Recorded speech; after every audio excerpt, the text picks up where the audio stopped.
Ya, Assalamualaikum warahmatullahi wabarakatuh. Berjumpa lagi dengan Email Tutorial. Oke, pada kesempatan ini saya akan membahas tentang akar-akar pada suku banyak, gitu ya, berkaitan dengan apa? Jumlah dan hasil kali akar-akar pada suku banyak. Oke ya. Nah, nanti gimana kita bahas dua soal tentang permasalahan yang berkaitan dengan akar-akar persamaan suku banyak. Oke ya. Nah, langsung saja untuk nomor 1 ya. Perhatikan. Jika salah satu akar dari persamaan polinomial 6x pangkat 3 ditambah mx kuadrat dikurangi 3x plus 2 sama dengan 0 adalah 2. Nah, tentukan jumlah ketiga akar persamaan tersebut. Oke. Nah, di sini kita lihat dulu ya. Jika kita misalkan dulu ya, di sini menentukan nilai m, itu kita misalkan dulu untuk menentukannya. Kita lihat untuk akar yang 2, salah satunya 2, maka salah satunya caranya kita gunakan apa? Sifat persamaan suku banyak. Oke, karena 2 adalah akar dari 6x pangkat 3 ditambah mx kuadrat dikurangi 3x plus 2 sama dengan 0, maka P2 itu sama dengan 0. Gitu ya, kita menentukan nilai m-nya dulu. Berarti P2 harus sama dengan 0.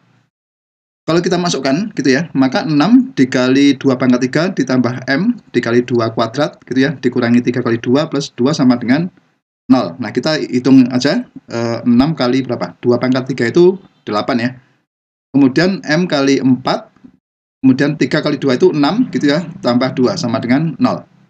Sehingga 48 ditambah 4m dikurangi 6 ditambah 2 sama dengan 0. Oke ya, kita hitung.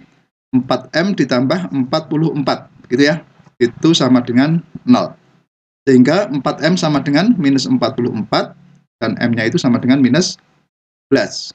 Oke ya, nah jadi kita peroleh nilai m-nya itu sama dengan minus 11. Oke ya, sehingga kita peroleh apa? Kalau ada persamaan ini 6x pangkat 3 dikurangi 11x kuadrat dikurangi 3x plus 2 sama dengan 0, berarti kita peroleh a-nya itu 6 gitu ya.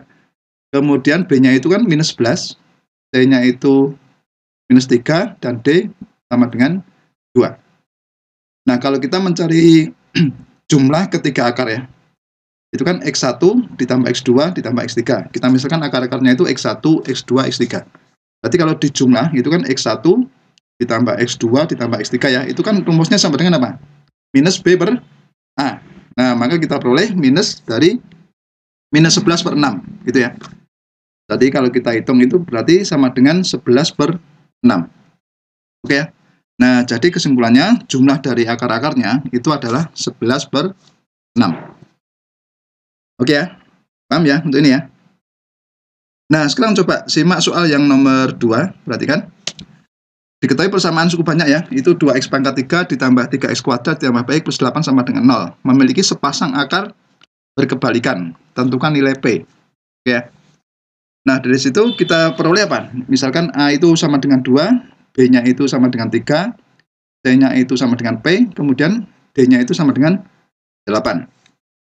Nah, berikutnya kita misalkan dulu akar-akarnya adalah X1, X2, dan X3. Nah, kalau ada sepasang akar berkebalikan, maka bisa kita buat X1 itu seper X2, gitu ya. Sepasang akar berkebalikan. Kita misalkan X1 sama dengan 1 per X2, atau kalau kita kalikan silang, itu X1 dikali X2 itu sama dengan 1. Gitu ya. Oke, ini modal awal dulu ya, untuk akar-akar yang berkebalikan. Sekarang perhatikan jumlah akar-akar. Kalau kita hitungkan X1 ditambah X2 ditambah X3, itu rumusnya kan minus B per A ya. Berarti kita masukkan aja minus 3 per 2. Oke ya. Kemudian hasil kali 2 akar, berarti X1 ditambah X1 kali X2 ditambah X1 X3 ditambah X2 X3, itu kan rumusnya C per A ya, berarti sama dengan P per 2. Kalau hasil kali ketiga akar itu X1 X2 X3 itu min D per A ya, kalau kita hitung itu min 8 per 2 sama dengan minus 4 gitu ya. Oke, sekarang coba perhatikan yang hasil kalinya, hasil kali ketiga akar X1 X2 X3 sama dengan minus 4. Berarti kalau kita punya X1, X2 sama dengan 1, gitu ya, maka bisa dikalikan 1 dikali X3. Paham ya? Berarti X1, X2-nya ini kita ganti dengan 1. Sehingga diperoleh 1 dikali X3 itu sama dengan minus 4, sehingga kita peroleh X3-nya itu sama dengan minus 4. Gitu ya. Paham ya sampai sini ya? Oke, sekarang kita punya lagi X1 ditambah X2 ditambah X3 sama dengan minus 3/2. Nah, berarti bisa kita tulis X1 ditambah 1/X1, gitu ya. X2-nya itu kita ganti dengan 1/X1, karena bisa saling berkebalikan, gitu ya. Itu dikurangi 4. X3-nya kita ganti 4, gitu ya. X3 diganti minus 4, sehingga sama dengan minus 3/2. Oke ya. Nah, berikutnya kita pindah posisi ya. Dari min 4 tadi, X1 ditambah 1/X1 sama dengan min 3/2 ditambah 4. Atau kita hitung, X1 kuadrat ditambah 1, kita samakan penyebutnya, bagian sebelah kiri ya. Itu kita samakan penyebutnya, sehingga diperoleh X1 kuadrat ditambah 1 per X1 sama dengan 5/2. Kalau minus 3/2 ditambah 4 itu hasilnya adalah 5/2. Coba kita kalikan silang, gitu ya, sehingga menjadi 2X1 kuadrat ditambah 2 sama dengan 5 kali X1. Oke ya, ruas kanan kita buat 0, sehingga menjadi bentuk persamaan kuadrat ya, sehingga menjadi 2X1 kuadrat dikurangi 5X1 ditambah 2 sama dengan 0. Kalau kita faktorkan, itu menjadi 2X1 dikurangi 1, kemudian dikalikan X1 dikurangi 2. Nah, sehingga kita peroleh penyelesaian X1 yang pertama itu adalah setengah, atau yang kedua itu X1-nya sama dengan 2. Oke ya, coba lihat, ini dua akar yang saling berkebalikan.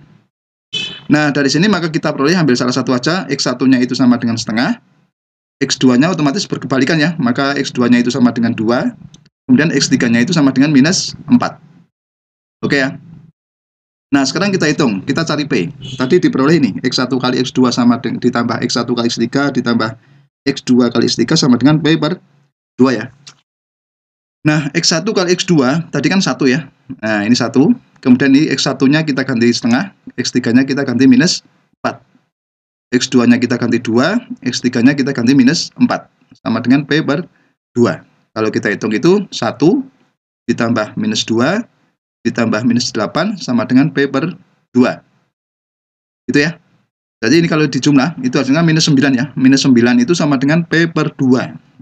Maka P-nya itu sama dengan berapa? Minus 18. Oke ya. Nah, jadi kesimpulannya untuk soal yang nomor 2 itu, nilai P-nya itu adalah minus 8.